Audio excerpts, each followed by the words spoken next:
ایمان کا جو رشتہ ہے حقیقت میں وہی رشتہ ہے جو اللہ تمہاری تربیت کرنا چاہتا ہے، وہ تربیت تمہاری ایمان کی بنیاد پہ کرنا چاہتا ہے.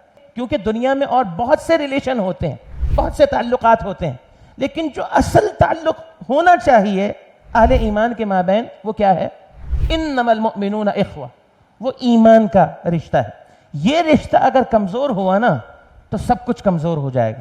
سمجھ میں آگے بات؟ اور اس کی سب سے بڑی جو مثال ہے وہ آج کل کے حالات ہیں. نبی علیہ السلام کا فرمان صحیح بخاری اور مسلم میں، آپ نے فرمایا کہ اہل ایمان کی مثال آپس میں ایک دوسرے کے ساتھ کیسا تعلق ہونا چاہیے، کیسی محبت ہونی چاہیے، ایک دوسرے کے ساتھ رحمت اور شفقت کا جذبہ کیا ہونا چاہیے، فی توادہم وتراحمہم وتعاطفہم، میں ایک جسم کی طرح کہ جب جسم کے کسی ایک حصے کو تکلیف ہو تو پورا جسم تڑپتا ہے. کیا یہ کیفیت ایمان کے اعتبار سے اہل ایمان کی دنیا میں موجود ہے؟ اگر نہیں ہے تو سمجھ لو کہ جو اللہ نے تمہیں حکم دیا تھا یہ اس کے اثرات ہیں. یہ میں آپ کو چھوٹی سی مثال دوں.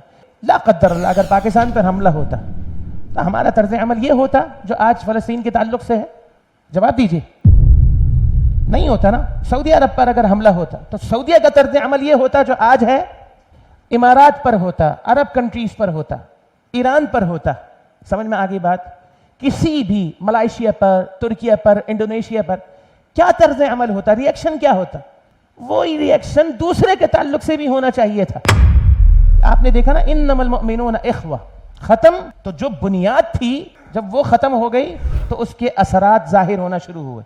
ایک پر ہوتا ہے دوسرے کو اس سے کوئی، باقی جو بھی کوئی کرتا ہے وہ جس حد تک کر رہا ہے، جو کر رہا ہے ڈپلومیٹیکلی کر رہا ہے، فائنینشلی کر رہا ہے یا پھر مورالی کر رہا ہے، کسی بھی اعتبار سے کر رہا ہے وہ اپنی جگہ ہے، لیکن جو کرنا چاہیے وہ نہیں ہو رہا. اور کیوں نہیں ہو رہا؟ انما المؤمنون اخوہ. دوسرا جو اس کا ترجمہ ہے وہ انما المؤمنون اخوہ کا وہ یہ ہے کہ ایک تو ترجمہ ہے نا مومن ہی آپس میں بھائی بھائی ہیں، اور دوسرا ترجمہ حصر کے ساتھ کیا ہوگا کہ مومن آپس میں بھائی بھائی ہی ہیں، یعنی مومن ہیں دوسرے نہیں ہیں نا. ایک ترجمہ.